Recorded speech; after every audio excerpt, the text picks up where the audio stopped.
Welcome to Global News on Signature TV. I am Barry Kumo Ado. In the headlines, Independent Electoral Commission unveils AI-powered virtual assistant ahead of Anambra governorship election. Borno governor warns of possible sabotage after Boko Haram drone attack.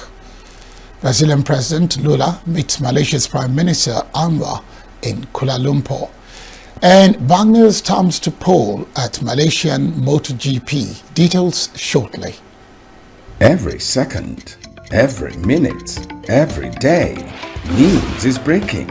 Events occur and there are new developments. At Signature TV, we follow these stories objectively, bringing all sides without bias, explaining the complex issues, breaking down the numbers, and investigating the issues behind the news. Anywhere and everywhere, near or far, wherever the news is, we will be there. Signature TV.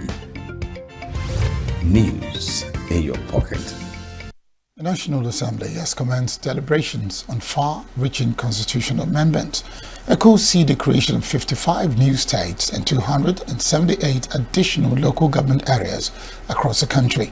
Deputy Senate President Barau Jibrin stated this at a two-day joint retreat of the Senate and House of Representatives Committee on a review of the 1999 Constitution in Lagos.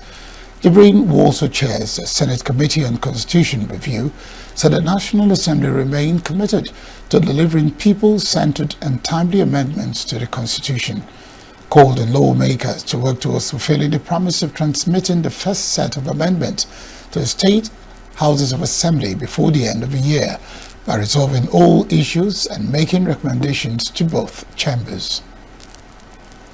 The Independent National Electoral Commission has introduced an artificial intelligence-powered virtual assistant to enhance staff training and operational readiness ahead of the Anambra governorship election scheduled for November 8. A statement by the Commission via X said a new digital tool known as INEC Training Virtual Assistant or INEC C Training Bot was unveiled on Friday. The INEC C Training Bot provides 24-hour access to election materials, interactive lessons, and on-demand learning modules, and allows electoral officers to learn flexibly from any location and at their own pace. INEC had also announced that the distribution of permanent voter cards for voters participated in the recent continuous voter registration in Anambra State, which commenced on October 22, will end on October 26. The Commissioner of Police in Anambra State, Ikyoyo Rutugo, has assured that the command would ensure the safety and security of lives during the November 8 governorship election in the state. Rutugo made a commitment when he visited Agwata and Otuacha area commands to interface with security stakeholders and officers and men of the command serving in the areas as part of ongoing security engagements ahead of the poll. Commissioner during the interactive session stated that the Nigeria Police Force remain a strictly neutral and non-partisan institution and not interested in who wins or loses the election. The charge area commanders, divisional police officers, tactical commanders, and operational teams to demonstrate professionalism, discipline, courtesy, and firmness, especially as political activities intensify. A dialogue focused on strengthening local intelligence sharing, discouraging voter intimidation, countering electoral violence, and promoting peaceful civic participation. Following the earlier news that the joint session of the National Assembly is ongoing, deliberating on constitutional amendments, we have on the line from Lagos, Barrister Madu Emesi, who joins us through phone. Good afternoon, Barrister. Good afternoon, Barry Kumo. And it's good to have you here. Thank you so very much. I'm pleased. All right, then. We just talked about the decision of the Senate and House of Representatives to ensure that we have far-reaching constitutional amendments, among which are the creation of 55 new states and 278 additional local government areas across the country. The issue of amendments to the Electoral Act is also receiving attention, and this appears to be a show of some seriousness by lawmakers to make the country better. What do you make of this Lagos retreat by the lawmakers? Well, thank you very much for having me. I don't think our problem is not creation of more states. Is not what we need. That is more states and more local governments. A lot of people clamor for states for some reasons which are mostly personal, for political reasons. To me, what we need, what the National Assembly should concentrate its attention is enacting laws that will improve the country, laws that will improve our democracy, and laws that will make people feel that yes, they belong to this country, Nigeria. That's exactly what we need, not creation of more states. The states are not the issue. Most of the states now in place are not viable. Even the local government, most of the local governments, they are not doing anything as constitutionally required. Most state governments or state governors have really usurped the responsibilities of the local governments. They are not allowing them to prosper or even do what they are supposed to do. I remember the last administration of President Buhari even gave an order, a presidential order, whereby they tried to make sure that local governments are autonomous. But today, is it working? Governors don't want the local governments to work. They are just simply taking their monthly allocations for the federal or for the federation account. So it's the same. Creating more states is not our problem. It's not our problem. Our problem is those of them that are in place. Let's have true federalism. Nigeria is supposed to be a federation whereby states will be semi-autonomous in whatever they are doing. Why don't we have laws that will give states the autonomy to operate? What we have here is a unitary government. It is not what we need. So creating 55 states and whatever number of local governments, all of them will be depending on the federation account. It is not what we need. It is not what we need. Each and every one of them is supposed to operate, create its own resources, know how to generate revenue, and operate independent of the federation. They cannot be waiting. They cannot be waiting at the end of every month. At the end of every month, they will now collect money from the federation account. It is not what we want. So what they are now doing is like a jamboree. We've had several constitutional amendment fora, but at the end, nothing came out of it. So this 155 more states, so many local governments, is not the way to go. It is not what we need. They know what we need. We need laws that will make Nigeria good. Laws that will work against looting of public treasury, because they know. Laws that will improve our electoral reforms, as it were, so that if you belong to a political party or you got elected through a political party, if you defect, you lose your seat. You leave, so that others will move. But a situation where somebody tomorrow will defect from party A to party B, will still be there and may do all this. In as much as we have constitutional provision, whereby if you defect, you lose your seat, then and things move on. But nobody wants to do it. So creating states is not what we need. To me, I personally, and I believe I'm also speaking the mind of most Nigerians, it is not what we need. This is jamboree. They will just go after you go and check the resources they will expend in this whatever called retreat. Okay. Billions of naira. It is not what we need. They know what we need. They are not truthful. To me, they are not truthful. That is it, sir. All right, then. Still talking about what we need.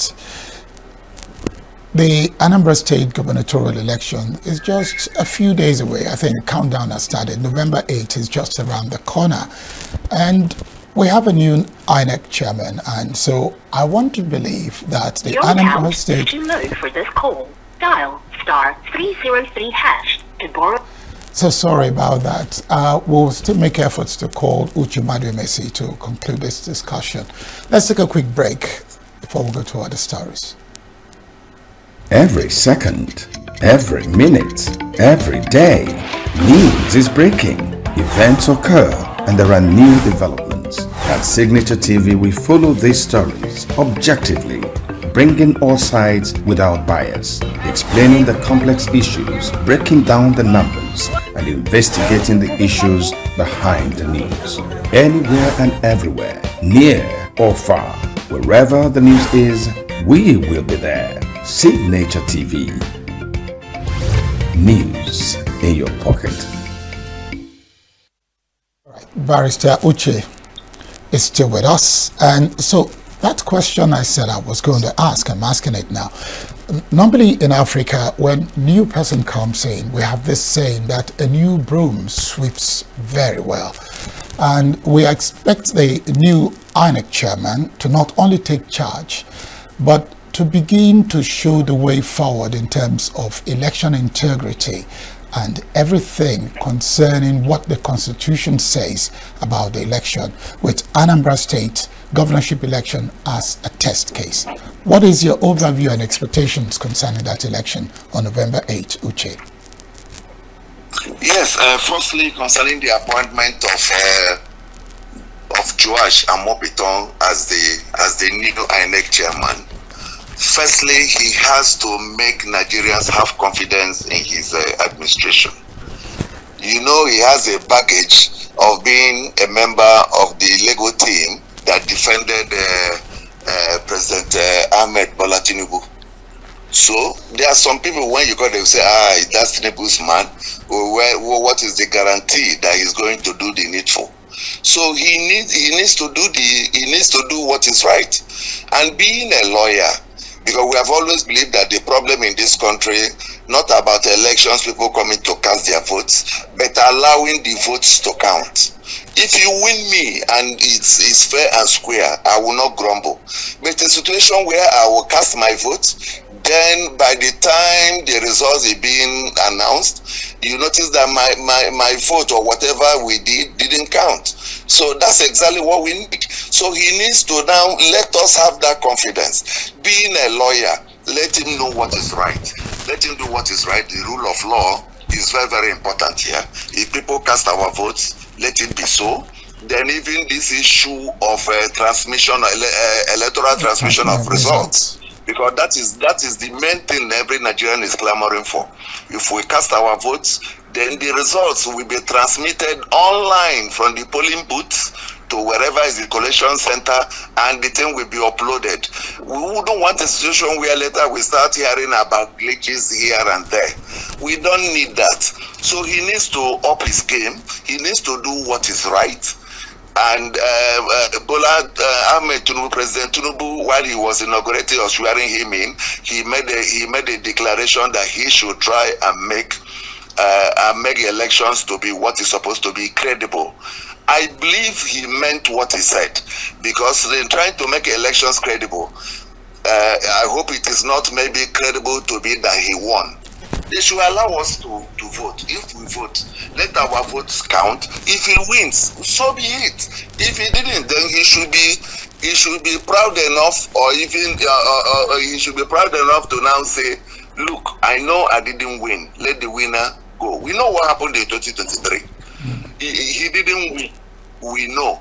But we are now taking it the way it is. Nobody, no Nigerian will want a repeat of whatever happened in 2023. That's exactly my position. So now with Anambra State governorship election coming in less than 2 weeks, INEC should allow people to vote. Let them declare the results as people voted. It's not a situation where 10 votes, you start hearing about 30, inflated figures at the end of the day. Let allow people, when they vote, let the results be counted and announced as in line with what the people voted. That's exactly what we want. We don't care about who wins or who is this. But again, if we can't rule, we can't govern, but we should be in a position to we should be in a position to decide who rules us. That's exactly what we are saying. We wouldn't want a situation where we now, after casting all the votes, a party from somewhere will now the results, certain figures will be ascribed to parties. You will see even a party that did not even field any candidate, you will see certain figures ascribed to that party. It's ridiculous. We don't have to be taking that in this country. We don't have to be taking that in this country. So the new INEC chairman should know what is right. Being a lawyer, please let him do what is right according to the law. Nigerians will suffer a lot. We suffer. The problem we have in this country is declaration of election results, where what most times the results declared are at variance with what people voted in the polling units. So that's my take on that. So I believe Anambra State, the result, Anambra State election coming up in 2 weeks, that INEC will do what is right, allow people to cast their votes, and deliver the results according to what people cast, and not situation where there will be allegation of certain results were written somewhere else and now submitted. Thank you. Thank you very much, Barrister Uche Maduemesi, for coming on to the Global News on Signature TV. We move Thank now. you, Karikumo. You people are doing well. I wish you well. Thank you very much. Continue your good work. Thank you very much. We move now to other stories. The Niger State Police Command has arrested several suspects in separate raids across the state as part of its effort to tackle thuggery, robbery, and other crimes. In a statement issued on Saturday, the command's public relations officer, Wasiu Abiodun, said the arrests were made in coordinated operations in Kotangura, Mina, and Bida between October 21 and 23, 2025. Abiodun disclosed that a large quantity of suspected cannabis, 2 knives, and a pair of military trousers were recovered from the suspect, and that investigation is ongoing to determine the source of illicit substances and whether the suspects belong to any wider criminal group. In another operation, Abiodun said 2 robbery suspects, Aliu Saliu and Jibrin Ndako, both of Bakin Saleh, Mina, were arrested at Tungan Shanu area of Maje while attempting to flee from Bida after robbery. He noted that the case had been transferred to the State Criminal Investigation Department, Mina, for further investigation. Assistant Commander General of National Drug Law Enforcement Agency, NDLEA, and the Enugu State Commander of the agency, Sunu Wadai, has raised alarm over the rising rate of drug abuse in the state. Wadai, while speaking on Signature Morning, revealed that over 400,000 youths in Enugu are involved in drug abuse, despite several awareness campaigns. He expressed concern over the increasing number of women involved in drug consumption and trafficking. So it's probably another thing. Do you know that out of every 4 people that abuse drugs in Nigeria, 1 is a woman? 4 people, 1 is a woman. Out of 5 people that abuse drugs in Nigeria, 1 uses syringe to inject, and another one is another dangerous one. If I inject myself, give you the syringe to inject yourself, I don't know the disease that you have. There's tendency that you may even contact my kind of disease. And out of 7 Nigerians, 1 abuse drugs. That is, I said, I'm not the one that created it. That is what the United Nations said. They said the NDLEA in Enugu State as one of the best rehabilitation centers in the country, providing medical care and follow-ups before reintegrating former addicts into society. In our office here, we have it's one of the best rehabilitation centers in the country when it comes to NDLEA as any other person. As I'm talking to you now, there are 25 young men there undergoing rehabilitation because people that have suffered from the drug has affected them. We will now come and repair them. By repairing means that we keep them there for 1-2 months at most. By the time these drugs get out of their system, they come back to their senses. We have a psychiatrist that's working with us. We have a medical doctor that's working with us. We have a psychologist that's working with us. We have a clinic there. We have nurses, all this kind of other stuff. As I'm talking to you, there are 19 people on the queue because the facility is small. The governor just promised us that he's going to expand it to that can accommodate about 50. If that one is happening, at least it's something for us. Commander Harbor called for stiffer penalties for drug offenders to discourage them from illicit activities, while urging citizens to report any suspicious drug-related activities to the NDLEA. There was drama outside the Kuje Magistrate Court on Friday as police officers rearrested activist Omoyele Sowore shortly after he was granted bail. The incident occurred moments after the magistrate approved bail for Sowore and 13 others arrested during the recent Free Nnamdi Kanu Now protest in Abuja. As its legal team worked to perfect the bail conditions, police officers led by investigating police officer Ilyasu Barao dragged Sowore into a waiting police van. Sowore resisted the arrest, demanding an explanation for the action. Sowore and others were arraigned on charges of unlawful assembly and disturbance of public peace. The detained leader of indigenous people of Biafra, Nnamdi Kanu, on Friday failed to open his defense in the ongoing terrorism trial before the Federal High Court in Abuja. Kanu told the court that he would be representing himself, said he could not proceed because he had not received his case file to enable him prepare adequately. Explained that those meant to deliver the file to him at the DSS facility were unable to meet him on Thursday. Therefore urged the court for an adjournment to Monday, October 27, to allow him access to the case file, familiarize himself with its contents. Kanu also requested that the DSS grant him access to visitors over the weekend, including witnesses expected from the United Kingdom, United States, Kenya, and Ethiopia to aid his defense. Prosecuting counsel Adegboyega Awomolo did not oppose the request. Justice Omotosho subsequently directed the DSS to allow such visits on non-working days and adjourn the case to October 27 for Kanu to open his defense, warning that the 6 days allocated for the exercise would not be extended. A minister of the Federal Capital Territory, Nyesom Wike, says he is ready to appear as a witness in the ongoing trial of a detained leader of a proscribed indigenous people of Biafra, IPOB, Nnamdi Kanu, if summoned by the court. Wike made a remark during its monthly media chat on Friday while responding to questions about his inclusion among witnesses listed by Kanu. In a filing, the IPOB leader named 23 witnesses, including the FCT minister, former Minister of Defense, retired General Theophilus Danjuma, and former Chief of Army Staff, retired General Tuku Buratai. Wike clarified that he neither requested to be listed as a witness, nor had he received any official notification from the court. However, maintained that he would honor a court subpoena if one is issued, emphasizing that he could not assume the role of a witness based on media reports alone. Up ahead, NCDC warns public against fake recruitment claims. United Nations at 80, Nigeria 6 reforms and permanent Security Council seat. These and more after the break. Every second, every minute, every day, news is breaking.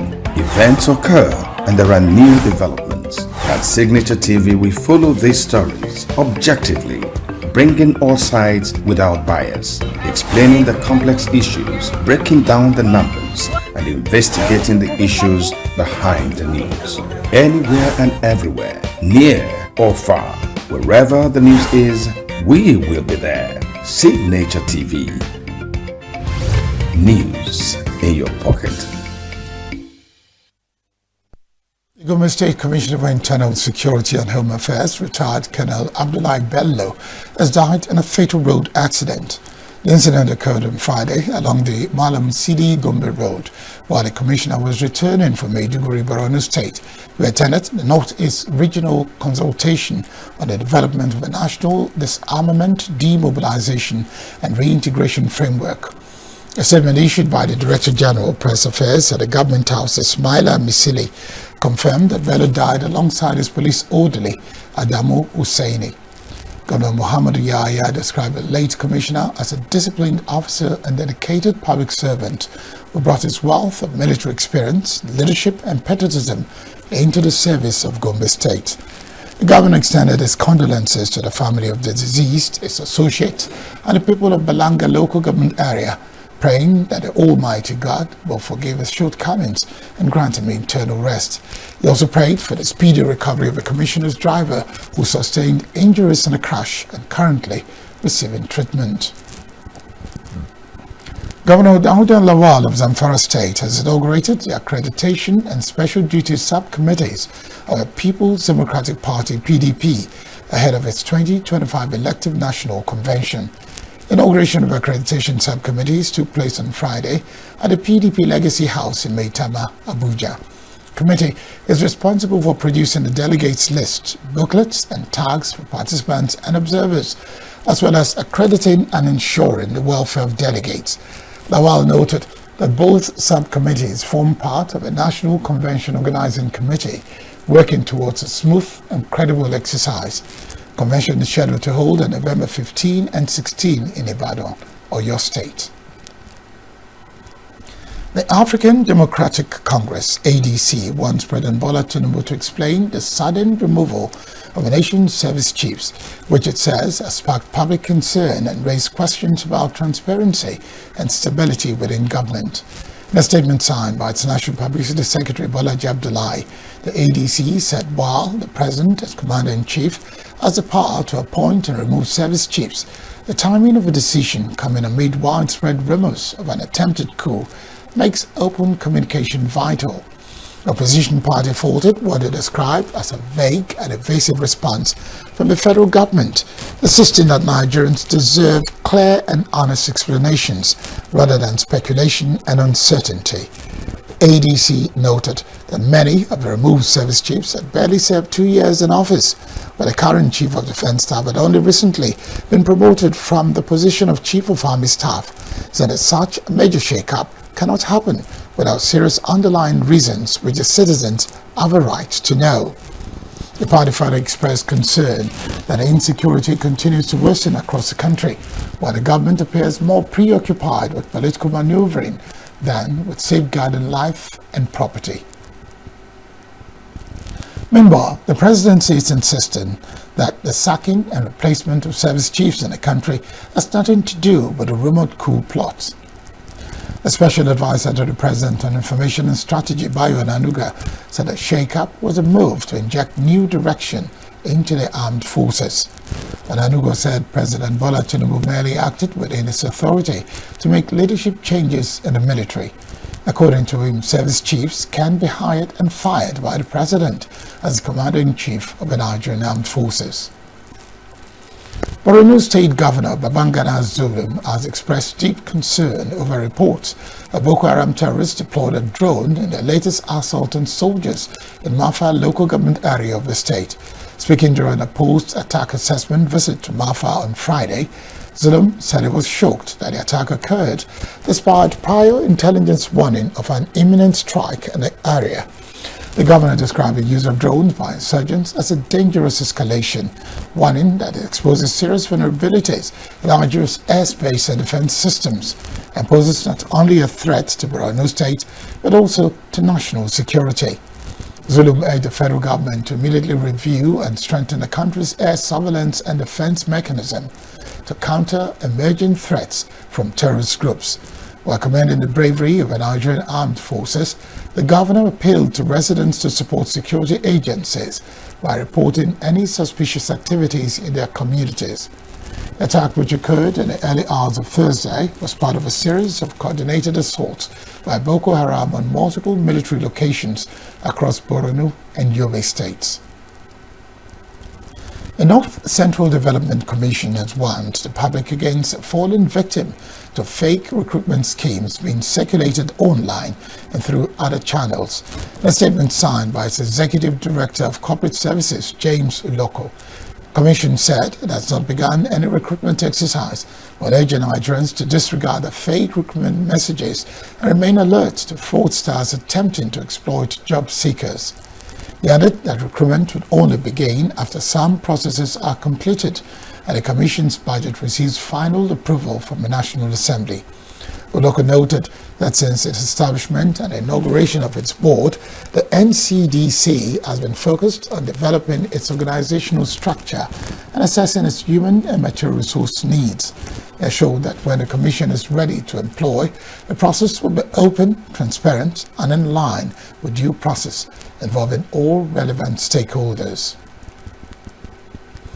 A former mayor of Blanco, Texas, Mike Arnold, has challenged the Sultan of Sokoto and chairman of the Northern Traditional Rulers Council, Saad Abubakar III, over his recent comments dismissing claims of genocide against Christians in northern Nigeria. Arnold was also the founder of Africa Arise International, a group advocating against the persecution of Christians in sub-Saharan Africa, issued a challenge in a post on his X handle on Friday.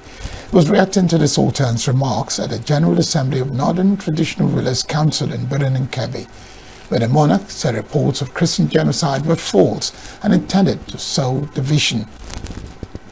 Arnold accused the Sultan of turning a blind eye to attacks on Christians and demanded that he publicly clear his name over the allegations. In his post, the ex-mayor alleged that the religious leader had links to extremist groups and bore responsibility for the ongoing persecution of Christians in Nigeria. Sultan had maintained that Christians and Muslims have coexisted peacefully in the north for generations and described the allegations as misleading. The federal government has described malnutrition as a national problem that undermines the country's manpower, development, and poses a serious threat to Nigeria's overall economic growth. Mrs. Roches Amoka, the Senior Special Assistant to the President on Public Health, disclosed this during a courtesy visit to Jigawa State Governor Omar Namadi and the inauguration of the State Council of Nutrition 774. She explained that the Nutrition 774 initiative, which forms part of a renewed hope agenda of President Bola Tinubu, was conceived by the Vice President as a flagship initiative of the National Council on Nutrition in response to the devastating impact of malnutrition and its associated consequences on the Nigerian population. Roches Anoka further stated that malnutrition is not merely a health issue, but a national economic concern that requires stronger action to minimize the problem. Governor Nanadi expressed appreciation to the Office of the Vice President for the initiative and reaffirmed Jigawa's leading role in nutrition advocacy and implementation. He stated that 250 million naira is set aside by the state government annually for the procurement of ready-to-use therapeutic food in collaboration with UNICEF, where members of the Jigawa State House of Assembly contribute 300 million naira yearly to support community-level nutrition interventions. The Nigerian Customs Service, NCS, through its special enforcement arm, Operation Wild Wind, has sealed a fuel station located along the Owode-Apa axis of Badagry, Lagos State, over alleged involvement in the smuggling of petroleum products across the Nigeria-Benin Republic border. National Coordinator of Operation Whirlwind and Assistant Comptroller General of Customs in charge of Finance and Administration, Kola Oladeji, confirmed that the facility was shut down following intelligence reports and subsequent investigations. According to Oladeji, preliminary findings revealed multiple infractions that contravene Nigeria's petroleum retail and distribution regulations. He emphasized that the operation was carried out professionally and transparently, in line with the service mandate to sanitize the downstream oil sector. He also warned operators in the petroleum sector against non-compliance with national regulations, stressing that the NCS and other relevant agencies will sustain their coordinated crackdown on illegal fuel trading. The Naira recorded its fifth straight appreciation against the United States dollar at official foreign exchange market, ending the week on a positive note. Data from the Central Bank of Nigeria showed that the Naira strengthened on Friday to 1,457.96 Naira against the dollar, up from 1,460.49 Naira traded on Thursday, while Naira gained 2.53 Naira against the dollar on a day-to-day basis. This is the fifth time the Naira has appreciated against the dollar this week. Highest gain was recorded on Monday, October 20, 2025. In the black market, the Naira remained flat at 1,500 Naira per dollar from Monday. This comes as the country's external reserves sustained their upward trend, rising to $42.87 billion as of October 22, 2025. The Financial Action Task Force FATF as it listed Nigeria from its grey list of countries with deficiencies in anti-money laundering and counter-terrorist financing frameworks. FATF made a disclosure at the end of a preliminary meeting on Friday, said the decision followed Nigeria's successful and timely completion of its FATF action plan, marking over 2 years of sustained effort, reform, and interagency coordination. President Bola Tinubu described the development as a major milestone in Nigeria's journey towards economic reform, institutional integrity, and global credibility. South Africa, Mozambique, and Burkina Faso were among the 4 African countries removed from the list. Financial Action Task Force is the world's foremost standard-setting body for combating money laundering, terrorist financing, and proliferation financing. Nigeria has renewed its call for reforms at the United Nations as the global body marks its 80th anniversary. To commemorate the event in Abuja, the Permanent Secretary, Minister of Foreign Affairs, Dunoma Omar, represented by Wahab Akande, said the milestone offers a chance to reassess the UN's role in tackling global challenges and reforms that will make the UN more responsive to today's realities, and reiterated Nigeria's demand for a permanent seat on the Security Council, describing it as a call for fairness and equitable representation. Omar reaffirmed Nigeria's commitment to global peace, citing its participation in 51 UN peacekeeping missions, and backed the two-state solution as the only path to lasting peace between Israel and Palestine. He also highlighted Nigeria's ongoing economic reforms and push for greater investment in Africa's resources, pledging continued dedication to peace, development, and human rights. United Nations Resident Coordinator for Rwanda, Professor Ozania Ujelo, earlier spoke on the celebration and the role of a global body. But for purposes of public education, because many of our publics in different parts of the world may not be paying attention, you haven't had the Third World War. It's not because that the world didn't get close to it, but because the United Nations has been the platform for consensus seeking, for discussions, for finding solutions to wars. You look at the decade of the 90s and early 2000s seemed to be a decade of quiet, where the guns of war went silent in most parts of the world. And following the Second World War, a number of mechanisms, international treaties, agreements were signed. Treaties that related to humanitarian support, treaties that relate to how you don't touch civilians in armed conflict, treaties that reduce nuclear stockpiles, on how you engage to make sure we don't create a nuclear Armageddon around the world. We look at the question of health, all the multiple issues, agreements reached on different kinds of health issues, pandemics, on polio. Polio was almost eradicated, but because a number of countries around the world went back to their commitments, we still have a resurgence of polio in some parts of the world. All multiple types of health diseases have been addressed. The question of education and opportunities for people around the world. The neo-colonial or decolonization agenda. At the time the United Nations was formed, only 3 countries in Africa participated because only those 3 were free. Now look at the rest of the continent.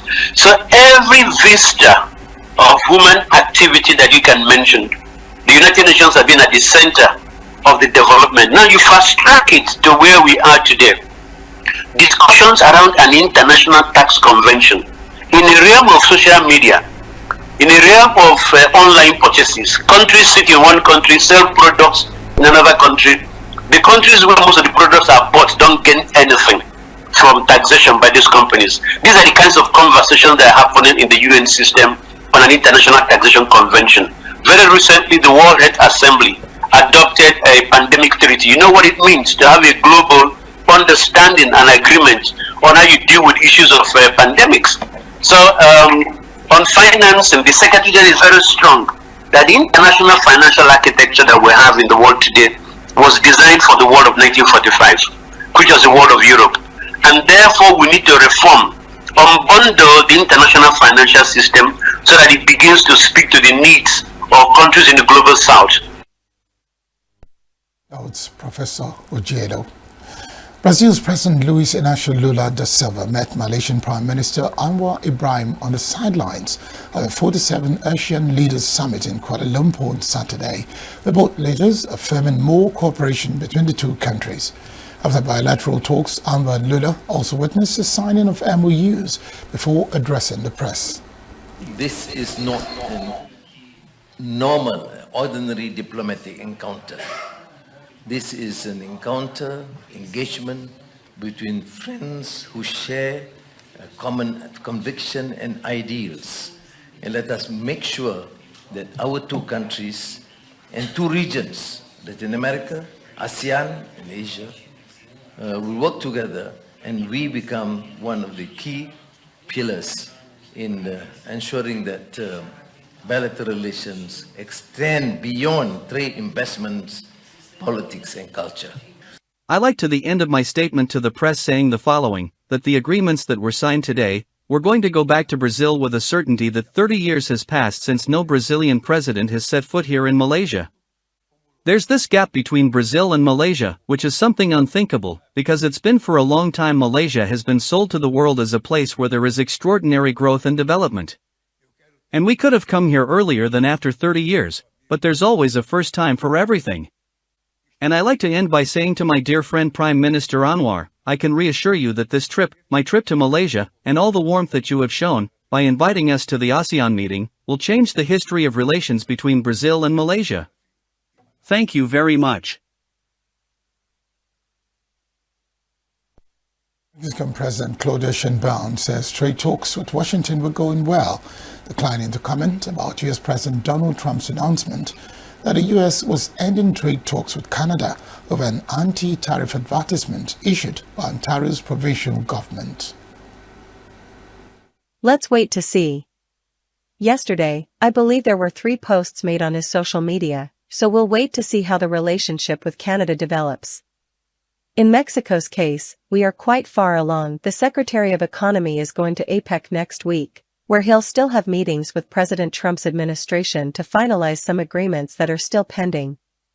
But we're doing very well in terms of progress on the reviews they proposed regarding some points they consider to be barriers to the trade agreement. Many of those we don't see as such, but the process is quite advanced.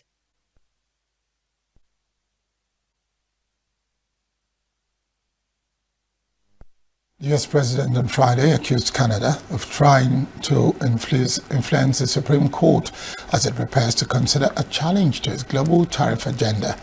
Trump terminated the talks on Thursday over the video, which used Republican icon former President Ronald Reagan saying tariffs cause trade wars and economic disaster. Canadian Prime Minister Mark Carney had removed most of Canada's retaliatory tariffs on U.S. imports posed by his predecessor, and the two sides have been in talks for weeks on a deal for the steel and aluminium sectors. Pope Leo lamented on Friday the frictions rolling relations between the United States and Canada in a likely reference to U.S. President Donald Trump's decision to cut off U.S.-Canada trade talks. Leo has not spoken previously about Trump's trade policies, but has been ramping up disapproval of the Trump administration's treatment of migrants, drawing a heated backlash from some prominent conservative Catholics. The Pope was responding to a question from a Canadian bishop during an event focused on possible reforms for the global church, which are being discussed over a year-long process of dialogue. I think the problem is not that opportunities don't exist, but rather that there are, yes, cultural obstacles, and we must acknowledge this, because not all bishops or priests want to allow women to exercise what could very well be their role. There are prejudices and forms of discrimination that exist and that clearly go against the gospel, and many times we find ourselves powerless in the face of these realities. So, there is certainly much to be done. I believe that the Church already offers spaces to begin and continue this journey. And here too, we must be courageous in accompanying these situations and realities. It seems that little by little, perhaps, we can introduce changes, a transformation of these cultures. I think the problem is not. Twice, MotoGP champion Francesco Bagnaia of Italy secured his third pole position of the MotoGP season on Saturday after edging Spaniard Alex Marquez by a fraction of a second in the Malaysian Grand Prix in Sepang. The Ducati rider clocked a blistering lap of 1 minute 57 seconds, finishing just 0.016 seconds ahead of Marquez, while Italian Franco Morbidelli took third place. 0.158 seconds off the pace. Burkina, who already holds Sepang's all-time lap record of 1:56.837 set last year, delivered a composed final run to seal its third pole of a season, continuing Ducati's strong form despite world champion Spain's Marc Marquez's absence due to injury. Burkina completed just one run, and his first flying lap was enough to secure provisional pole, beating Fabio Quartararo's all-day benchmark. The Monster Energy Yamaha rider eventually finished fourth. Difficult to explain, and like you said, it's a roller coaster, so I don't want to be. I'm happy, but I don't want to be too calm. I know that this afternoon will be tricky. The condition is very hot, so it will be important to remaining calm and try to understand the situation. But this morning we did a good job. We tried different things, and it helped a bit. Not just me, also the Ducatis, because yesterday we were more in trouble. So improve is an improvement, and we just need to continue like this. Join Quinette Wokonta for entertainment news. Afrobeat superstar David Adeleke, popularly known as Davido, has stirred excitement among fans on social media after announcing his meeting with French President Emmanuel Macron. The music icon took to his official X account on Thursday to share photos from the high-profile meeting with the French president. Although Davido did not disclose specific details on their discussion, the meeting highlights the growing intersection between Nigeria and France's cultural diplomacy. Macron has long shown interest in Africa's creative and entertainment sectors, and in 2018 made a historic visit to the Africa Shrine, home of the late Afrobeat legend Fela Anikulapo Kuti. He described it as an iconic center for the propagation of African culture, strength, and music. Lagos recently hosted some of Africa's most promising creative talent as the Creation Africa Forum celebrated innovation across digital fashion, gaming, animation, and immersive technologies.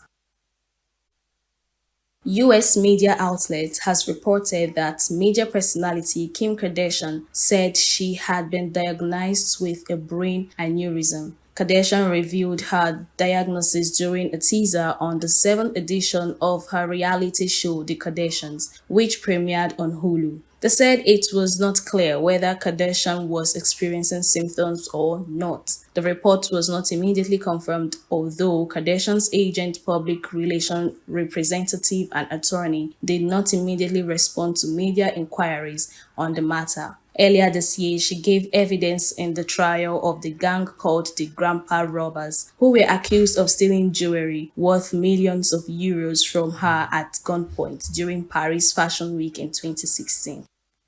A pompadour Elvis with a wet nose, a soccer ball with floppy ears and flowers looking for treats can only mean one thing in South Florida's Key East. It's time for another pet masquerade party at Fantasy Fest. Hundreds turned out to cheer on the costume pets and their owners as they paraded across stage in an annual tradition in Key West's 10-day Fantasy Fest. This year's theme was bedtime stories and magical monsters. The audience roared with enthusiasm for every theme, but some of the highlights included Mona, a chihuahua, as Elvis, Rosie Rose, and Ron Ron as Flowers. A pony named Elvis as the dragon from How to Train Your Dragon, Pug Samson and Delilah riding Puff the Magic Dragon, Paco, a chihuahua, as a spider, Arnold as a lion. According to Fantasy Fest, organizers proceeds from the event will go to the Monroe County Sheriff's Office Animal Farm to care for rescue and adopted animals.